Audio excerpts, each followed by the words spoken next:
दोस्तों नमस्कार, मैं हूं आलोक पाठक और आप देख रहे हैं खबर दस्तक। कल अयोध्या में प्रभु श्री राम के मंदिर में 161 फीट ऊंचे शिखर पर धर्म ध्वजा को फहराने के लिए खुद प्रधानमंत्री मोदी आए और इसके लिए योगी सरकार ने और केंद्र की बीजेपी सरकार ने बहुत सारी तैयारियां की। आज सुबह सुबह एक बयान आता है अयोध्या के सांसद अवधेश प्रसाद जी का, और यहाँ मैं दर्शकों को बता दूं कि अवधेश प्रसाद जो सांसद हैं, समाजवादी पार्टी के नेता जरूर हैं, लेकिन हर रोज सरयू नदी में स्नान करते हैं और हनुमानगढ़ी में दर्शन करने के बाद ही वो अन्न ग्रहण करते हैं। और ऐसे हनुमान भक्त, राम भक्त को प्रशासन ने अभी तक कल के कार्यक्रम का न्योता नहीं दिया है।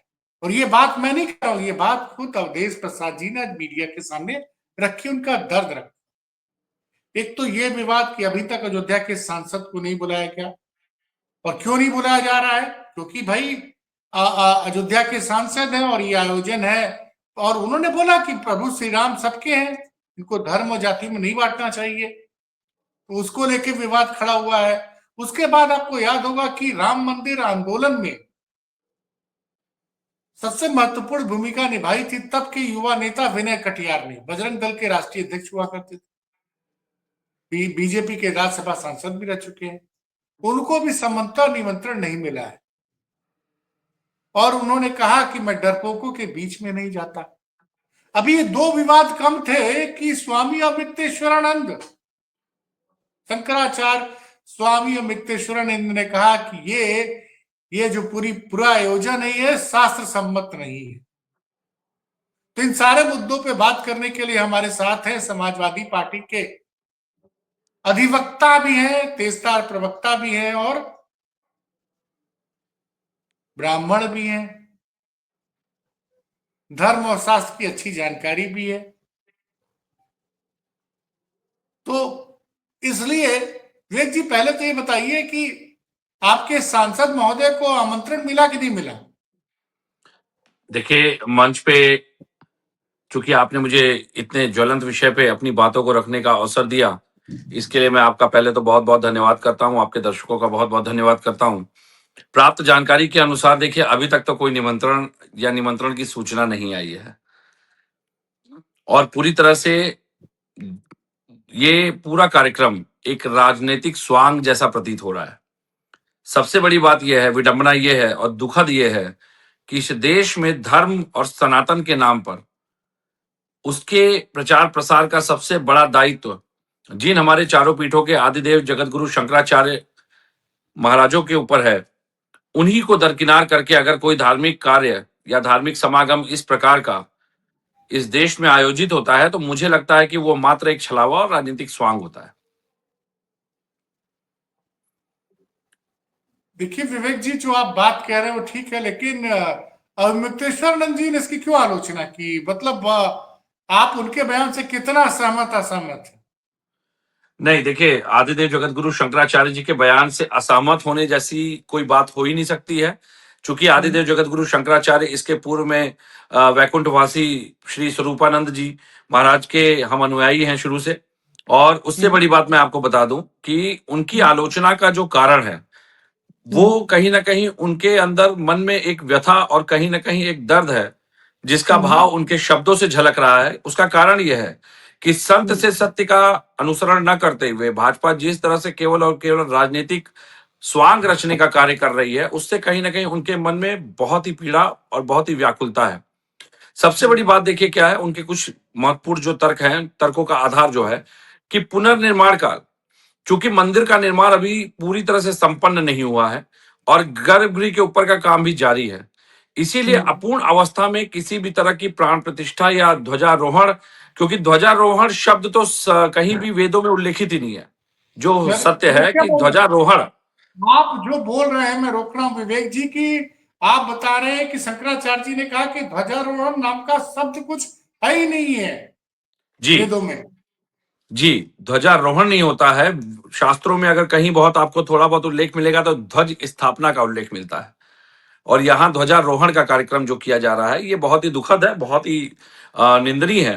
क्योंकि आपको याद होगा कि जब पहली बार इन्होंने स्थापना का कार्य किया, चूंकि मैं थोड़ा सा आज समय लूंगा आपका, जो बिल्कुल बिल्कुल। स्थापना का कार्य लिया उसके अनुसार गोचर और स्थिति और भद्रा और योग संयोग, ग्रहों के गोचर, अनुकूलता, तिथि सब देखना बहुत आवश्यक होता है। सबसे बड़ी बात क्या है, कुछ गोचर है जिसमें कि वर्जित स्थितियों में ध्वज स्थापना नहीं की जा सकती है। जैसे भद्रा और रिक्ता तिथि अगर है, भद्रा काल में रिक्ता तिथि हो, चतुर्थी, नवमी, चतुर्दशी में इसको टालना चाहिए, अशुभ योग है। विष्टि है, व्यातिपात, वैधृति जैसे योगों में इसकी स्थापना नहीं होती। नीच या अस्त ग्रहों के समय या ग्रह जब पुनः अपने वक्री होते हैं, ऐसी स्थिति में जहां पे कि विनाश होने की संभावना रहती है, उसमें नहीं होना चाहिए। तो ऐसे कुछ मुहूर्त और प्रसंग हमारे शास्त्रों में हैं जिसके अनुसार इससे बचने की आवश्यकता है। और आदिदेव अविमुक्तेश्वरानंद जी महाराज ने इसी पे प्रकाश डाल करके सरकार को सिर्फ एक मार्ग दिखाने का प्रयास किया है। नहीं विवेक जी, आप बात तो सही कह रहे हैं, क्योंकि मुझे याद है जब आधे अधूरे मंदिर में प्राण प्रतिष्ठा हो रही थी, तब भी काशी के विद्वान ब्राह्मणों ने और मुक्तेश्वरानंद जी ने उस आयोजन का विरोध किया था। उन्होंने कहा कि आप राजनीतिक लाभ के लिए ये चीज कर रहे हो, और उसका नतीजा भी रहा। खुद अयोध्या में भारतीय जनता पार्टी चुनाव हार गई, और 10 साल के बाद उनको पूर्ण बहुमत नहीं मिला, 240 सीटें पाई। देखिए, उसका भी तो मैं कारण वो, स्पष्ट कर दूं। हाँ, उसका भी मैं कारण स्पष्ट कर दूं। सबसे बड़ी बात यह है कि जब अयोध्या का जो प्रासंगिक कार्य इन लोगों ने किया, भाजपा वालों ने, उस समय कुछ ज्योतिषी मान्यताएं ये कहती हैं कि देवताओं की प्राण प्रतिष्ठा शुभ कार्य आमतौर पर उत्तरायण काल में किया जाता है, न कि दक्षिणायन में। उस समय दक्षिणायन था। विशिष्ट पंचांग और गणनाओं के आधार पर यह भी दावा किया गया था कि चुना हुआ जो दिन था वो उस दिन अशुभ योग, जैसे चर लग्न योग जैसे योग बन रहे थे। तो उसका भी कहीं ना कहीं एक प्रसंग आया कि वो महत्वपूर्ण धार्मिक आयोजनों के लिए वर्जित है। और जिस मुहूर्त में किया गया 22 जनवरी, अगर मैं गलत हूं तो मुझे करेक्ट करिएगा, 22 जनवरी 2024, बिल्कुल सही कह रहे हैं। जी, उस समय 12:29 से 12:30-32 तक और 84 सेकेंड का शुभ मुहूर्त जो बताया गया, काशी के गणेश्वर शास्त्री जी महाराज थे जिन्होंने निकाला था। अभिजीत मुहूर्त में वृश्चिक लग्न था, और वो मुहूर्त उसकी जगह पे उत्तरायण काल होता। प्राण प्रतिष्ठा के लिए सबसे शुभ काल माना जाता है उत्तरायण काल, जब सूर्य मकर राशि में प्रवेश करता है। 22 जनवरी को उत्तरायण में सूर्य था, लेकिन विरोध का मुख्य बिंदु मंदिर का अधूरा निर्माण कार्य बना। और उसके बाद भी भाजपा ने उस बात को दरकिनार करते हुए उस प्राण प्रतिष्ठा को संपन्न करने का कार्य किया। जबकि मंदिर निर्माण की सबसे बड़ी प्रक्रिया यह होती है कि गर्भगृह का निर्माण, जब मंदिर का कार्य पूरी तरह से समाप्त हो जाए और गर्भगृह शिखर सभी संरचनाएं संपूर्ण हो जाए, तब पुष्य अभिजीत जैसे स्थिर लग्न और वृश्चिक सिंह, वृश्चिक कुंभ जैसे किसी एक लग्न का चयन करके दोष मुक्त लग्न में मंदिर में निर्माण प्राण प्रतिष्ठा का कार्य होना चाहिए। लेकिन सबसे बड़ी बात क्या है, भाजपा को राजनीतिक स्वांग करना था। भाजपा अपने राजनीतिक स्वांग करने के कारण अपनी हट और हट धर्मिता को आगे लेते हुए प्राण प्रतिष्ठा करती है। जिस प्राण प्रतिष्ठा में हमारे चारों पीठों के आदिदेव जगत गुरु शंकराचार्य ही सम्मिलित नहीं हुए, वो प्राण प्रतिष्ठा ही कैसे पूरी हो सकती है, मेरा पहला प्रश्न है। दूसरा प्रश्न, अगर आपने चारों पीठों के आदिदेव जगत गुरु शंकराचार्यों से अनुमति लेकर के, मैं कहता हूं चलिए कोई अगर स्वास्थ्य कारणों से या किसी अन्य कारणों से नहीं भी आ सकता था, आप उसकी चरण पादुकाएं ले आते, पहले पादुका पूजन होती, पादुका पूजन के बाद फिर किसी कार्यक्रमों को आप आगे बढ़ाते। लेकिन आपने धर्म गुरुओं का भी सम्मान नहीं किया। तो मैं तो ये सवाल उठा रहा हूं कि कल अब जो अयोध्या की बात आ रही है ध्वज स्थापना की, ये ध्वज स्थापना तो स्वांग मात्र है। जब जड़ ही आपकी कमजोर है तो आपका वृक्ष कहां से मजबूत बनेगा। नहीं नहीं विवेक जी, देखिए आप जो बातें बता रहे हो तो ठीक है, लेकिन इसमें जो राजनीति हो रही है, अब अवधेश प्रसाद जी कह रहे हैं कि मुझे बुलाया गया होता तो मैं नंगे पांव जाता। कहीं न जी, कहीं अब एक चीज तो मेरे भी समझ में से परे है कि कल आम जनता के लिए मंदिर बंद रहेगा। ये भी बड़ा अजीब सी बात है। प्रभु का मंदिर है, सबके लिए खुला होना चाहिए। एक नया, मैं ये देख रहा हूँ, एक नया कल्चर शुरू हो गया जब से भारतीय जनता पार्टी शासन में आई है। अब योगी आदित्यनाथ हर हफ्ते बनारस पहुंच जाएंगे और जाके गर्भगृह में जो है रुद्राभिषेक करेंगे, और आम आदमी को काशी विश्वनाथ मंदिर के गर्भगृह में घुसने की आजादी नहीं है। नहीं, ये अभी मैं त्र्यंबकेश्वर दर्शन करने गया था, वहां भी यही परिस्थिति है। वहां भी गर्भगृह में लोगों का दर्शन करना बंद कर दिया गया है। लेकिन वीआईपी मोमेंट में, जैसे जब भाजपा के बड़े नेता आते हैं, पदाधिकारी आते हैं, तो उनको विशेष ये कहाँ व्यवस्थाएं पे दी जा बंद रही हैं। करना है? भगवान के सामने तो कोई वीआईपी नहीं है।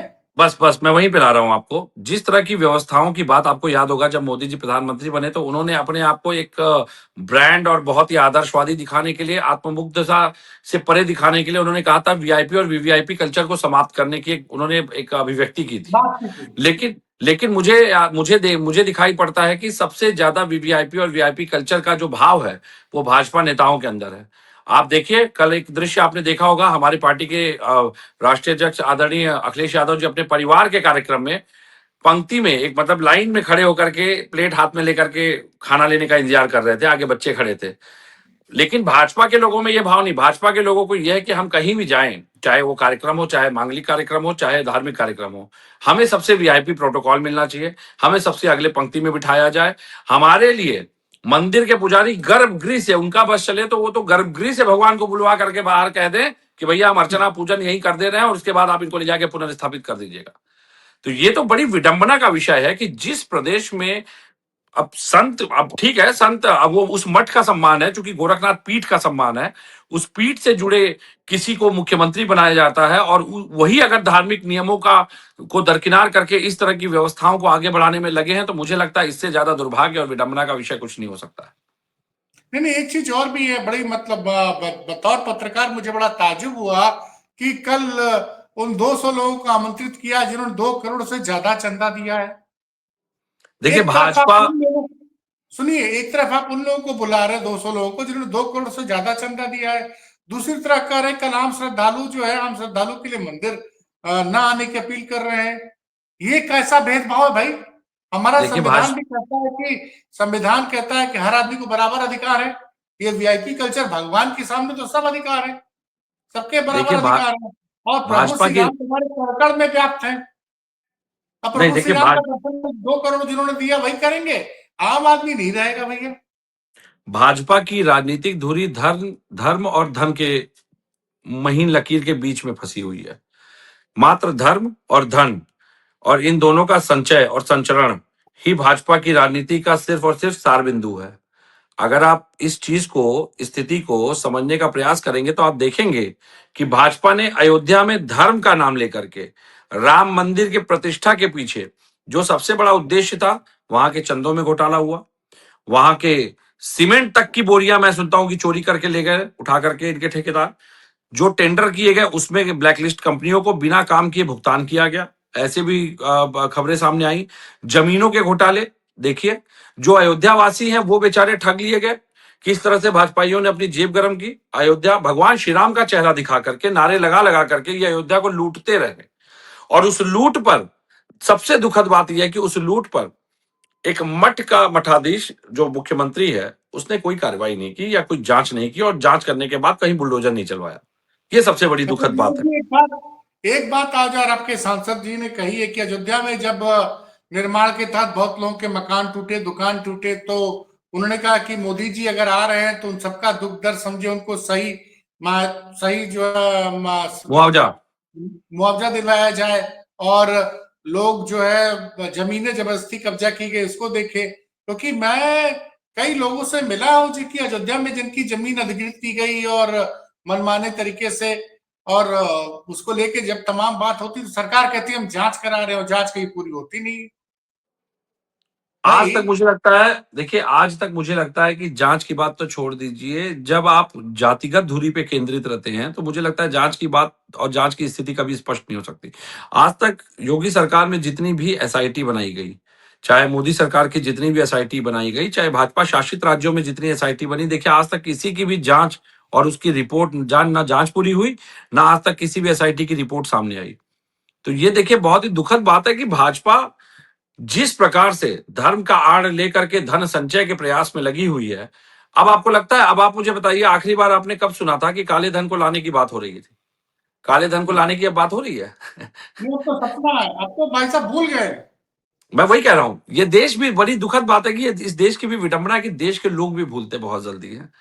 ये देश भूलता बहुत जल्दी है। जिस काले धन को लाने के लिए एसआईटी गठित हो रही थी, काले धन को लाने के लिए टास्क बनाया जा रहा था, काले धन को लाने के लिए स्विस बैंक से बाकायदा एक डेलीगेशन भेजने वाले थे, आज कहाँ है काला धन?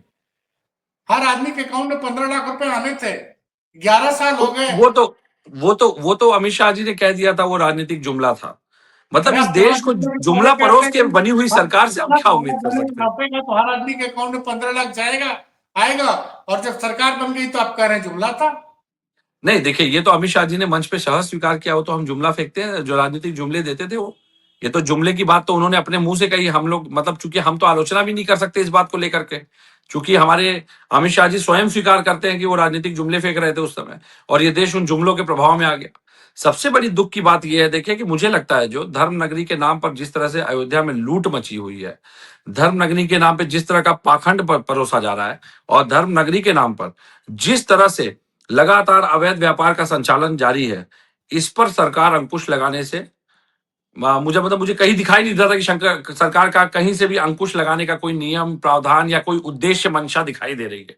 सरकार केवल और केवल राजनीतिक ध्रुवीकरण, राजनीतिक लक्ष्यों को लेकर धार्मिक ध्रुवीकरण के माध्यम से जातिगत मुद्दों के विभेद में हम और वो की राजनीति को सक्रिय करने के पीछे समय व्यर्थ गंवाने में लगी है। और इस प्रदेश में सबसे दुखद बात यह है कि जो हमारे संत समाज के लोग हैं, वो इसका विरोध भी नहीं कर रहे हैं। ये सबसे बड़ी दुखद बात है कि जो बड़े बड़े महामंडलेश्वर पीठाधीश्वर है। स्वामी अमृतेश्वरानंद जी ने विरोध किया है, और नहीं, किसी भी मैं वहीं आ रहा हूं। देखिए, बुलाया तक नहीं गया है। मैं आपको बता दूं, देखिए, सनातन धर्म में जो 4 पीठ हमारे हैं, 4 ही पीठ है, ये तो आप मानते हैं, 4 ही पीठ है।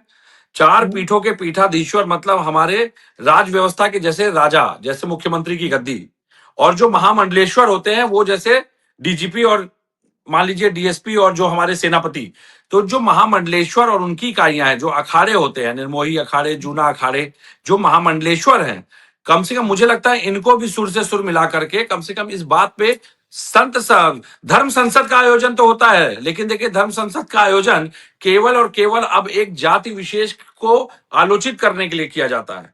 धर्म के उद्देश्यों पे प्रकाश डालना, धर्म के उद्देश्यों का प्रचार करना, धर्म का प्रचार प्रसार करना, धर्म की रक्षा कैसे की जाए, धार्मिक स्थलों को कैसे पवित्र रूप से उसको सहेजा जाए, इस पे धर्म संसद में अब कोई ना चर्चा होती है ना परिचर्चा होती है। मैं ये देख के बहुत दुखी होता हूं, और इसीलिए हमारे आदरणीय अविमुक्तेश्वरानंद जी महाराज जो हैं, वो ऐसी धर्म संसदों का या ऐसे धार्मिक मंतव्यों का विरोध करते हैं, जिसके कारण उनको विरोध झेलना पड़ता है। और ये बहुत ही दुख की बात है कि अविमुक्तेश्वरानंद जी के द्वारा बार बार सरकार को जगाने चेताने का प्रयास किया जाता है, और सरकार उनके दिए हुए मार्गदर्शन को दरकिनार करके केवल और केवल राजनीतिक लक्ष्यों में निहित है। तो मुझे कोई दुख की बात नहीं है इसमें। देखिए, पिछली बार इन्होंने मंदिर की प्राण प्रतिष्ठा की गलत मुहूर्त में, तो पिछली बार ये केवल अयोध्या हारे। इस बार इनको ध्वजा लहराने दीजिए। इस बार भाजपा की ध्वजा उत्तर प्रदेश से देखिए बाहर जाएगी, मैं आपको ये यकीनन बता रहा हूं, क्योंकि भगवान जो है ना, वो साक्षात विराजमान अगर हैं, तो भगवान को भी सब दिखाई दे रहा है। भक्तों मुझे की लगता हाय लेकर के है भगवान की पूजा नहीं की जाती। उनको तो लग रहा है जिस तरह से बिहार में हमने इंडिया अलायंस का सुपड़ा साफ कर दिया, हम बिहार यूपी में भी कर देंगे, और आप कह रहे नहीं, हैं वो कि वो इनकी भारतीय वो जनता पार्टी अति अहंकार, देखिए, अभी भाजपा के सर पे अति अहंकार और प्रचंड अहंकार सवार है। मैं आपको फिर कह रहा हूं, ये वही अयोध्या थी जहां इन्होंने प्राण प्रतिष्ठा की और वहां की जनता ने इनको नकार दिया। अब की ये आए हैं धर्म ध्वजा लेकर के ध्वजारोहण करने। आप देखिएगा, इनकी ध्वजा की तरह से भाजपा का आरोहण करके पब्लिक जनता इनको नकार देगी उत्तर प्रदेश से आगामी चुनाव में। आदरणीय अखिलेश जी, आप देख लीजिए, आदरणीय अखिलेश जी केदारेश्वर महादेव मंदिर का निर्माण कराने में लगे हैं। उस पर उनको कैसे घेरा जाए, उनकी आलोचना कैसे की जाए, उसके लिए कहां से कहां तक भाजपा प्रयास करने में लगी थी। लेकिन सबसे बड़ी बात, जहां प्रभु स्वयं विराजमान होना चाहते हैं, तो वहां पे इस तरह के कलयुगी सोच के, विकार के, मानसिकता की शक्तियां प्रभावी नहीं हो पाती। और आज जिस प्रकार से अयोध्या में, मैं फिर कह रहा हूं, अयोध्या में शास्त्रों के नियमों को दरकिनार करके, वेदों के दिए गए उपाख्यानों को दरकिनार करके जिस प्रकार से भाजपा वहां पे पुनः एक राजनीतिक स्वांग करने का प्रयास कर रही है। इस बार कहते हैं ना कि जब राजा की सत्ता जाती है तो पहले उसकी ध्वजा उसके किले से उतारी जाती थी। तो भाजपा की ध्वजा अयोध्या ही उतारेगी। आप मेरी इस बात को लिख कर रख लीजिएगा। यही अयोध्या इनके हार का कारण बनेगी, और यही अयोध्या इनके पतन का कारण बनेगी, और यही अयोध्या इनको उत्तर प्रदेश से विदा करने का जनक बनेगी। तो आप कहना चाह रहे हैं कि कल का ध्वजारोहण का कार्यक्रम भी भारतीय जनता पार्टी को 2027 में हार से नहीं बचा पाएगा? ध्वजारोहण का कहीं उल्लेख ही नहीं है, ध्वज स्थापना का उल्लेख आता है, ध्वजारोहण तो कहीं होता ही नहीं है शास्त्रों में। ध्वजारोहण तो केवल और केवल तिरंगे का किया जाता है, जो ये करने जा रहे हैं। चूंकि उनके निमंत्रण पे भी ध्वजारोहण ही लिखा, तो मैं वही कह रहा, मैं वही लाना चाह रहा हूँ कि ध्वजारोहण शब्द तो कहीं है ही नहीं। ध्वज स्थापना वो भी हमारे आदिदेव जगत गुरु शंकराचार्य, वो भी शुभ मुहूर्त में। लेकिन अब वो विडंबना है, दुख की बात है कि मोदी जी स्वयं को इस समय पूरे भारत ब्रह्मांड का वो भाई वो कहा जाता है, उनके भाजपा के लोग कहते हैं कि वो तो महामानव है, अवतार हैं।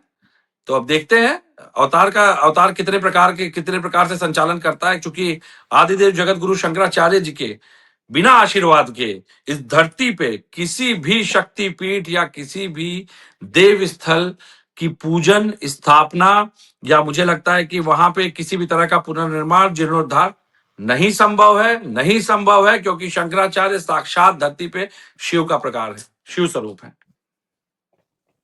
चलिए भाई, दर्शकों को बता दूं कि विवेक जी ने ये अयोध्या में जीत के दावे तब भी किए थे जबकि राम मंदिर का प्राण प्रतिष्ठा आयोजन होने जा रहा था, तभी उन्होंने कहा था कि तर्कसंगत नहीं है। और अब ये कल कह रहे हैं, कल ध्वजारोहण करने प्रधानमंत्री मोदी आ रहे हैं और ये कह रहे हैं कि भारतीय जनता पार्टी गलत समय पे शास्त्र सम्मत ध्वजारोहण नहीं करवा रही अयोध्या में ध्वज स्थापना।